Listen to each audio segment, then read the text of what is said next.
रमज़ान पहला जो था वो तो तौहीद है, जो 5 अरकान में से, कि अल्लाह के साथ किसी को शरीक ना किया जाए। क्योंकि दुनिया में कोई रियासत ऐसी रियासत नहीं है जो कहे कि आप हमारी स्टेट में रह के 2 रियासतों के कायल हों। तो पहली तो इब्तदाई तौहीद से होती है ना, कि जब एक है तो खुदा क्या है, बस एक ही है, उसी की मान के चलना है। चौथा हुक्म इस्लाम ने दिया है रमज़ान का। चौथा हुक्म क्या दिया है? रमज़ान। तो उन्हीं में से अल्लाह मियाँ ने एक हुक्म ये भी दिया है कि मेरे जो मुझे मानते हैं और ये मानते हैं कि इस कायनात को मैं चला रहा हूँ, इस कायनात का बनाने वाला मैं हूँ, तो ये खाली पीली के दावे मैं कबूल नहीं करूँगा, कुछ करके दिखाना पड़ेगा जिससे पता चलेगा कि वाकई तुम मुझे मानते हो। आप जब किसी से मोहब्बत का दावा करें तो फ्री फोकट के दावे आजकल चलते हैं। आप बेगम से कहें मुझे तुमसे बहुत ज़्यादा मोहब्बत है, बहुत ज़्यादा बेगम, मैं बस मुफ्ती तारिक मसूद के इतनी दफ़ा बयान सुन चुका हूँ, फिर भी मुझे कभी दूसरी शादी का ख्याल नहीं आया क्योंकि मुझे तुमसे बहुत ज़्यादा मोहब्बत है। बार बार आप ये दावा करो, वो कहे चले जी आप मुझे आज पिज़्ज़ा खिला दें, चलें आज बाहर होटल पे चलते हैं, आप क्या है पैसे नहीं है, ये टेंशन, अभी टाइम नहीं है मेरे पास। रोज़ाना ये दावे करते हो, लेकिन उस दावे को साबित करने के लिए रोकड़ा आपकी जेब से कभी भी नहीं निकलता। तो एक दिन गुस्से में आ जाएगी ना कि कुछ और बोल दिया करो, ये मोहब्बत के दावे यही होगा ना, ये दावे शावे ना किया करो। तो गैर मुस्लिम भी खुदा को मानते हैं बहुत सारे लोग, खुदा है, बनाया है, तो क्या करें, बनाया है तो कहते हैं कुछ नहीं करो, करना वही है जो आपकी समझ में आ रहा है। तो अल्लाह कहते हैं ऐसे मानने को मैं मानता नहीं, लिहाजा अल्लाह ने 5 टाइम नमाज रख दी है, वो आपको पढ़नी पड़ेगी। अल्लाह मियाँ ने ज़कात रख दी साल में 1 दफ़ा, अल्लाह मियाँ ने रमज़ान के बोलो रोज़े रख दिए, कि ये सबूत देने के लिए ना कि हम खुदा को मानते हैं। आपको 1 महीना सुबह सादिक से लेके गुरूब आफ्ताब तक भूखा प्यासा रहना पड़ेगा। उसमें ये छूट रख दी कि बीमार और मुसाफिर उससे क्या है, मुस्तस्ना, ये भी नेचुरल है, वरना बीमारों के लिए कितना बड़ा अजाब बन जाता है रमज़ान का रोज़ा, कितनी बड़ी टेंशन बन जाती है। तो वो दो को क्या कर दिया कि खारिज कर दिया, आसान रखा उसमें। लेकिन खूब समझ लें, अल्लाह के अहकाम आसान तो होते हैं लेकिन उसमें लचक नहीं होती। मिसाल के तौर पर वुज़ू के लिए पानी नहीं है तो तयम्मुम करना पड़ेगा आपको। ऐसा नहीं हो सकता कि आप कहें कि यार चलो वुज़ू के लिए पानी जब है ही नहीं तो तयम्मुम में 2 दफ़ा हाथ ही मिट्टी में मारना है, छोड़ो ऐसे ही नमाज़ पढ़ लो। आप कुछ भी करेंगे ऐसे नमाज आपकी कबूल नहीं होगी। और ये भी नहीं हो सकता कि यार चलो छोड़ दो, आज छोड़ने का ऑप्शन भी नहीं है। यानी ये तो कर दिया सफ़र में 2 रकअतें पढ़ लें आप, लेकिन छोड़ने का ऑप्शन नहीं रखा। छोड़ने के तो ये मैदान जंग में लड़ भी रहे हो तो नमाज के टाइम पे आपको नमाज पढ़नी पड़ेगी। तरीका बदल दिया कि घोड़े पे सवार हो तो वही सवारी पे पढ़ लो। इससे पता चलता है कि इस्लाम के अहकाम में आसानी है जितनी अल्लाह ने डाल दी, उसके बाद नो का ऑप्शन आपके पास नहीं रहता। हमारे यहाँ बहुत से लोग रमज़ान में ये करते हैं कि जी चूँकि अल्लाह ने मुसाफिरों को छूट दे दी है, बीमारों को छूट दे दी है, इससे खुद ये नतीजा निकालने लगते हैं इसका मतलब अल्लाह बड़ा गफूर रहीम है, कोई टेंशन हो तो छोड़ सकते हैं आप। ना ना ना ना ना ना ना, सफ़र और बीमारी के अलावा अब छोड़ने का ऑप्शन आपके पास नहीं है। शदीद तरीन गर्मी है, नहीं छोड़ सकते। आप मजदूर हैं, आपने दोपहर गर्मी में कुआं खोदना है तो भी आप रमज़ान का रोज़ा नहीं छोड़ सकते। ये इस उज़र को उज़र माना नहीं गया है। लोग अक्सर हमसे पूछते, गर्मी के रोज़ों में ख़ास तौर पे ज़्यादा पूछा करते थे कि एक मजदूर दोपहर को कुदाल चलाता है, कुआं खोदता है, वो तो नामुमकिन है कि रखे वो रोज़ा, वो तो मर जाएगा प्यास से। मैं उससे कहता था भाई ये चूँकि मेरा मज़हब, मैं बनाए हुआ दीन तो है नहीं, होता तो असम्बलियों में तो कानून हो जाता है ना कि यार ये थोड़ी पब्लिक को टेंशन हो रही है। देखो रसूलुल्लाह सल्लल्लाहु अलैहि वसल्लम के दौर में खातून आई, उन्होंने किया कि यार रसूलल्लाह मेरे शौहर ने मुझे एक ऐसे अल्फाज बोले हैं जिससे ज़माने जाहिलियत में ये समझा जाता था कि तलाक हो गई है, हालांकि वो ऐसा नहीं था, ज़िहार जिसे कहते हैं। तो नबी सल्लल्लाहु अलैहि वसल्लम ने फरमाया मैं तुम्हारे लिए कोई रुख्सत नहीं पाता, तलाक हो गई है, बीवी हराम हो गई है ना। तो वो औरत अल्लाह से दुआएं मांगती रही, दुआएं मांगती रही, दुआएं मांगती रही। आसमान से वही नाजिल हुई कि इन अल्फाज से तलाक नहीं होती बल्कि कफ़ारा देने से, कफ़ारा दे देंगे तो निकाह इनका बाकी है। इससे हमें क्या पता चलता है कि रसूलुल्लाह सल्लल्लाहु अलैहि वसल्लम ने उस खातून को ये नहीं कहा मैं मशवरा करके कानून चेंज कर देता हूँ, तुम्हारी टेंशन मुझसे देखी नहीं जा रही तो मैं साहबा को बुलाता हूँ, ऐसा करते हैं हम कुछ इस पर गौर फिक्र करके सोसाइटी के हिसाब से इसको ज़रा तलाक के हकाम में कुछ चेंजिंग ले आते हैं। ना ना ना ना, अल्लाह मियाँ नहीं चेंज कर दिया तो हो गया, खुद से नहीं होता। तो खूब समझ लें, मुफ्ती का काम लोगों को अल्लाह का कानून बताना है, सोसाइटी के हिसाब से चेंज करके उसको ऐसा बना देना कि उसमें सोसाइटी उसको कबूल कर ले। ये मौलाना साहब के बोले ना, ये नहीं, बस में नहीं। लोग हमसे पूछते हैं ना, 3-3 तलाक़ें देके बहुत पूछ रहे थे, कोई गुंजाइश नहीं। कहते भाई हमें तो, वो रो रहे होते हैं, बिलक रहे होते हैं, भाई हमारा तो, हम तो पैगाम पहुंचा देंगे, अल्लाह मियाँ ने जब ऑप्शन रखा ही नहीं है तो हम क्या करें। आप अभी अल्लाह मियाँ से जाके लड़ लेना क़यामत के दिन। तो यहाँ भी यही मसला है कि इस्लाम ने ना रोज़ा छोड़ने का ऑप्शन बीमार और मरीज़ के अलावा किसी के लिए नहीं रखा। अब लोग कह रहे होते हैं मज़दूर बेचारा क्या करे, तो हम उससे कहते हैं कि देखो, हमें इस्लामी कानून में ये मिलता है कि मज़दूर अगर सेहतमंद है, सफ़र में नहीं है, तो मुलाजमत तो सबकी अलग अलग टाइप की होती है ना। कोई एयर कंडीशन में बैठ के जॉब करेगा, कोई जनाब गड़ा खोदेगा। तो अब ऐसा कोई इस्लाम ने मेयार नहीं रखा कि जिसको 1 घंटा मजदूरी करनी है तो वो रोज़ा छोड़ सकता है, जिसको 2 घंटे करनी है या आधे घंटे करनी है वो नहीं। ऐसा ही कुछ नहीं है, सबके लिए बराबर है। हाँ, ये ज़रूर है कि रोज़ा वो रखे, और अगर हालत गैर हो जाए, रोज़ा रख के नाकाबिले बर्दाश्त हालत हो जाए, तो फिर तोड़ने की इजाज़त है, बीमार होने का ख़तरा हो। क्योंकि जैसे बीमार को रोज़ा छोड़ने की इजाज़त है, ऐसे ही बीमारी के खौफ में आपको रोज़ा तोड़ने की भी बोले ना भाई इजाज़त। जैसे शुगर के पेशेंट ने रोज़ा रख लिया, बाद में देखा शुगर बहुत डाउन हो रही है, हालत ख़राब हो रही है, तो रोज़ा वो तोड़ सकता है। तो अब ये शुगर के साथ ख़ास नहीं है। मज़दूर को अगर ये ख़तरा हो गया कि मुझे प्यास और इतनी ज़्यादा लग रही है कि मैंने अगर रोज़ा नहीं तोड़ा तो मैं बेहोश हो जाऊँगा या खुदा न ख्वास्ता मर जाऊँगा या मेरे शुगर लेवल डाउन होगा, जिससे कोई भी बीमारी होने का ख़तरा है, तो जब उसका ये ख्याल और गालिब गुमान हो कि ऐसा हो जाएगा, तो ऐसी कंडीशन में इस्लाम उसको रोज़ा तोड़ने की इजाज़त देता है। तो उलमा कहते हैं जो कोयले की कान में काम करते हैं ना, रोज़ाना रोज़ा रखेंगे और रोज़ाना हालत गैर होने पर रोज़ा तोड़ेंगे, क्योंकि छोड़ने की दलील नहीं है, तोड़ने की है। बहुत मुश्किल है बात समझाना, मेरा ख्याल नहीं आ रही समझ। हमारे गामदी साहब ने तो फतवा दे दिया कि कल आपका पेपर है तो भी आप रोज़ा छोड़ सकते हैं। तो मैं मकसद गामदी साहब पे रद्द करना नहीं है, मकसद ये कि इस किस्म के भी स्कॉलर्स मार्केट में आ रहे हैं, तो ये कानून को आप इस्लाम के चेंज नहीं कर सकते, जैसा है वैसा ही रहने देना पड़ेगा आपको।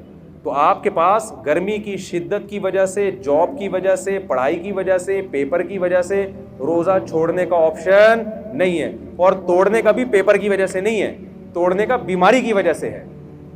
समझ में आ रही बात की नहीं आ रही? तो अब मुझे एक बात बताओ, जल्दी से बात को ख़त्म करता हूँ मैं, कि अल्लाह मियाँ ने ये जो रमज़ान का हमें दिया है ना, ये भी बड़ा ख़ानदानी हुक्म है।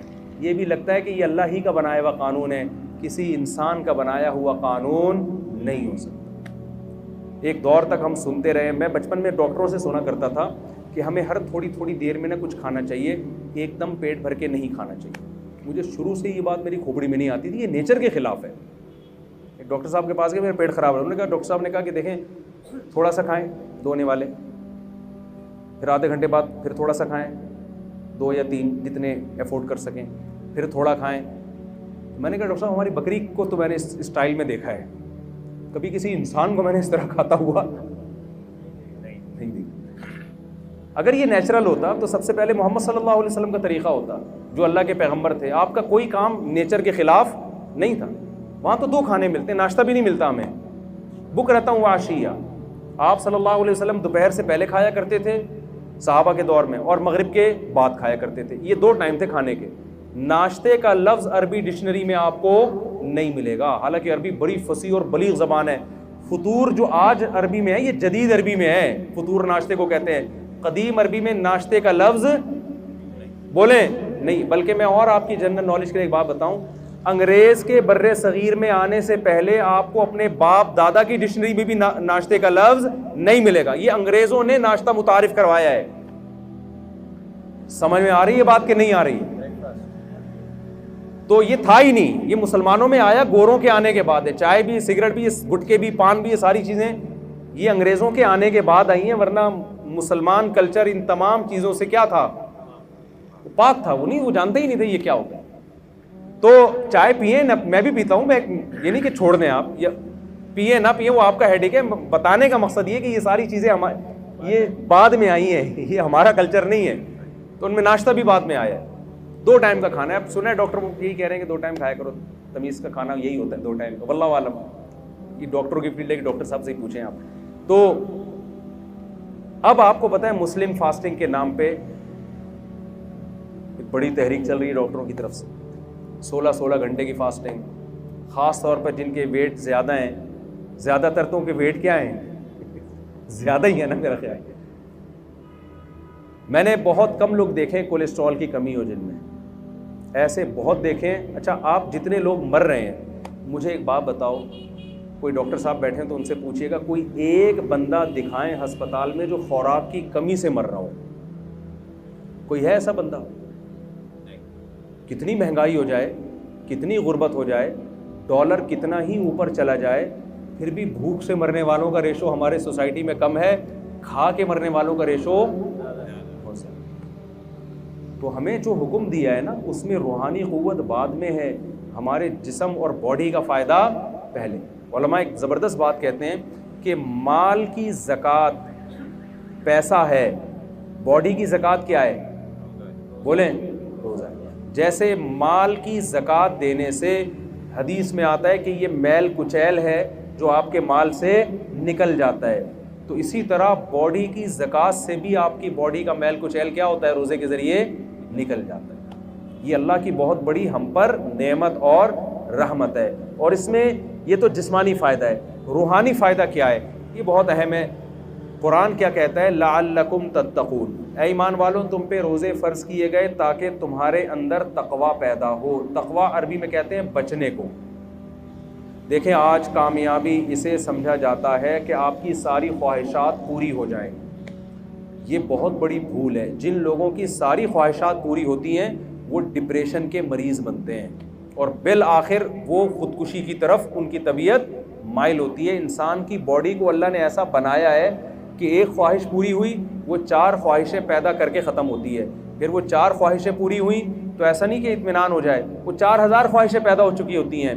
मा क़ज़ा अहदुम मिन्हा लुबानतहु वलंतहा अरबुन इल्ला इला अरबी। शायर कहता है दुनिया में किसी की एक ख्वाहिश पैदा होती है, हज़ारों अंडे बच्चे दे के जाती है वो ख्वाहिश।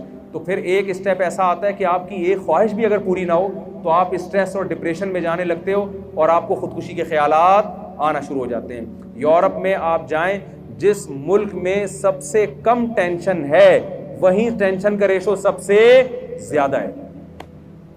नहीं आ रही बात? मेरा ख्याल है आपकी सारी ख्वाहिशात अगर पूरी हो जाए ना तो इससे टेंशन कभी भी ख़त्म नहीं होती। इससे टेंशन क्या होती है? क्योंकि आप में मज़ीद ख्वाहिशात जन्म लेती हैं और आपके अंदर जो रेजिस्टेंट पावर है ना ख्वाहिशात पे कंट्रोल करने की, अपनी मनमानी ज़िंदगी के ख़िलाफ़ चलने की, वो सलाहियत आपके अंदर ख़त्म हो जाती है। रोज़ा आप में ये क्वालिटी पैदा करता है कि आपकी चाहतों के ख़िलाफ़ चलने पर आपको मजबूर करता है, जिससे आपके अंदर अपनी ख्वाहिशात को कंट्रोल करने की सलाहियत पैदा होती है। क्योंकि इंसान की जो सबसे बड़ी और नेचुरल ख्वाहिश है ना, जिसे हर शख्स बल्कि हर जानवर भी पूरा करना चाहता है, वो है खाना और पीना। हर चीज़ इंसान से बर्दाश्त होती है, खाने और पीने की चाहत पे कंट्रोल करना इंसान से बर्दाश्त नहीं होता। समझ में आ रही बात की? तो इस्लाम ने 1 महीने के लिए क्या कह दिया? जो आपकी सबसे मरगूब चीज़ थी ना, खाना और पीना, उसी पे पाबंदी लगा दी। तभी आप देखें रोज़े में कितना अजीब सा होता है इंसान। सुबह ऑफिस जाने का दिल नहीं कर रहा क्योंकि वो जो चाय पी के जाने की आदत थी वो चाय क्या हो गई। और टाइम कैसा रखा है खाने पीने का? ऐसा टाइम खाने का रखा है जो दुनिया में कोई भी उस टाइम पे नहीं खाता। यानी अल्लाह मियाँ ने इजाज़त दे भी दी ना खाने की, तो एक सहरी के टाइम पे खाओ। आप मुझे बताओ, आप अपने बच्चे का वलीमा कर रहे हो, लोगों को कार्ड छपाओ, लोग पूछें भाई कितने बजे आना है, आप कह सकते हो भाई 2 बजे खाना होगा, 4 बजे भी हो जाता है, लोग असर के बाद भी कर देते हैं क्या चाय समोसे हो जाएंगे। आप रात को भी लेट नाइट भी कर देते हैं 12:30। कभी आपने देखा 3:30 बजे आपने कार्ड पे छपाया हो? ये हमारे बच्चे की शादी है, वलीमा है और टाइम क्या है? सुबह। तो आप कहोगे भाई आप खाओ, आपका बच्चा खाए, हम अपने घर में इज्जत के साथ सो रहे। कितनी टेंशन दे दी अल्लाह ताला ने कि खाने की टाइमिंग ऐसी रखी है कि दुनिया में कोई भी उस टाइम पे खाता नहीं है, ताकि ये अपनी ख्वाहिशात के खिलाफ चले। 1 महीना की ये ट्रेनिंग है। और एक गोरे ने बताया, हमारे एक रिलेटिव, गोरे ने पूछा ना तुम रोज़ा क्यों रखते हो? उन्होंने कहा कि यार पूरी दुनिया के मुसलमान रखते हैं। उसने कहा यार ये अकल से बालातर है कि इतनी टेंशन करोड़ों लोग 1 महीने तक, जबकि गवर्नमेंट की तरफ से कोई लॉ भी नहीं है, इस पर अमल कैसे कर लेते हैं?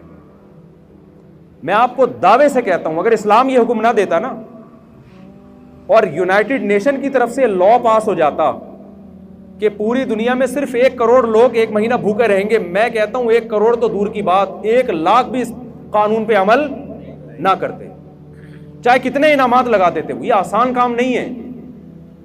ये मोहम्मद सल्लल्लाहु अलैहि वसल्लम की सदाकत का पर लोगों को इत्मीनान है कि आपने जो ऑर्डर दिया, ये ऑर्डर किसकी तरफ से है?